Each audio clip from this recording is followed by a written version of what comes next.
অনেকেরই হাতের কবজিতে একটা ফোলা অংশ বা ওভারগ্রোথ হতে দেখা যায় এবং এটাকে বেশিরভাগ মানুষই প্রথমে টিউমার ভেবে নিয়ে নানা রকমের দুশ্চিন্তায় বা নানা রকমের উদ্বিগ্নতায় ভুগতে থাকেন। কিন্তু এটা কোনো টিউমারই নয়, এটার নাম হলো গ্যাংলিয়ন সিস্ট এবং এটা সম্পূর্ণ বেনাইন। অর্থাৎ এটাকে যদি আপনি ভবিষ্যতে কোনো চিকিৎসা নাও করান তাহলেও কিন্তু এটা থেকে ক্যান্সার হওয়ার সম্ভাবনা খুবই কম থাকে। এবং সবথেকে ভালো কথা হলো কোনো সার্জারি ছাড়াই শুধুমাত্র হোমিওপ্যাথি ওষুধের মাধ্যমে এই গ্যাংলিয়ন সিস্টকে খুব অল্প দিনের মধ্যেই সম্পূর্ণভাবে সারিয়ে তোলা সম্ভব। আজকের এই ভিডিওতে এরকমই কয়েকটি সেরা হোমিওপ্যাথিক মেডিসিন নিয়ে আমি আলোচনা করব। তবে এর জন্য অবশ্যই এই ভিডিওটি আপনাকে শেষ পর্যন্ত দেখার জন্য অনুরোধ করছি। নমস্কার, আমি ডাক্তার মানবেন্দ্র মণ্ডল। হ্যালো হোমিওপ্যাথি ইউটিউব চ্যানেলে আপনাদের সকলকে স্বাগত জানাচ্ছি।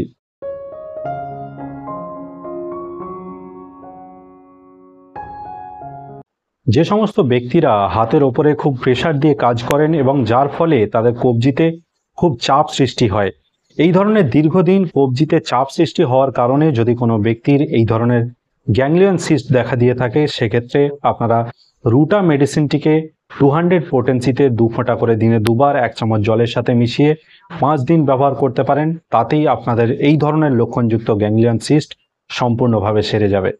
আবার যে সমস্ত ব্যক্তিরা একটু ফর্সা, মোটাসোটা বা স্থূলকায় প্রকৃতির, এই ধরনের ব্যক্তিদের যদি এই হাতের কবজিতে এই রকমের গ্যাংলিয়ন সিস্ট দেখা দেয় এবং তার সাথে সাথে যদি এইসব ব্যক্তিদের অতিরিক্ত ঠান্ডা লাগার ধাত থাকে এবং অতিরিক্ত মাথায় ঘাম দেওয়ার সমস্যা দেখা যায় এবং তার সাথে এদের যদি দীর্ঘদিনের কনস্টিপেশনের সমস্যা থেকে থাকে, তাহলে এই ধরনের লক্ষণযুক্ত ব্যক্তিদের এই রকমের গ্যাংলিয়ন সিস্টের ক্ষেত্রে ক্যালকেরিয়া কার্ব মেডিসিনটিকে 50 মিলিসিমাল পোটেন্সিতে 100 ml পরিমাণ করে কিনে এনে রোজ সকালবেলা খালি পেটে 1 দাগ করে বা 1 চিপি করে কিছুদিন খেতে থাকলে এই ধরনের লক্ষণযুক্ত ব্যক্তিদের এই রকমের হাতের কবজির গ্যাংলিয়ন সিস্ট কিছুদিনের মধ্যেই সম্পূর্ণ সেরে যাবে।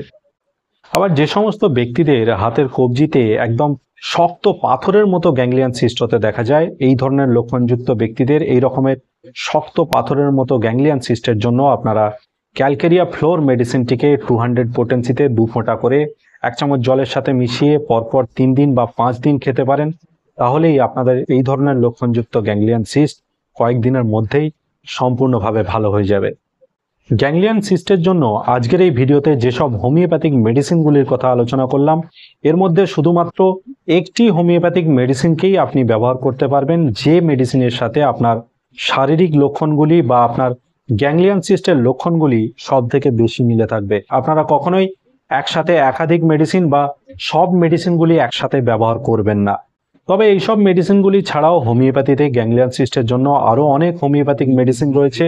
এর জন্য অবশ্যই আপনাদের কাছাকাছি কোনো হোমিওপ্যাথিক চিকিৎসকের সাথে আপনার পরামর্শ করে নিতে হবে, অথবা আপনারা চাইলে আমার সাথেও সরাসরি হোয়াটসঅ্যাপে পরামর্শ করতে পারেন।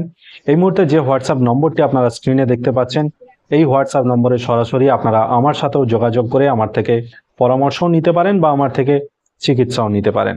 গ্যাংলিয়ন সিস্ট নিয়ে আজকের এই ভিডিওটি আপনাদের কেমন লেগেছে আপনারা অবশ্যই কমেন্ট বক্সে কমেন্ট করে জানাবেন, এবং যদি আপনি এই চ্যানেলে সম্পূর্ণ নতুন হয়ে থাকেন তাহলে অবশ্যই চ্যানেলটিকে সাবস্ক্রাইব করে রাখবেন, যাতে এই রকমের নতুন নতুন এবং গুরুত্বপূর্ণ ভিডিও আরও পেতে পারেন।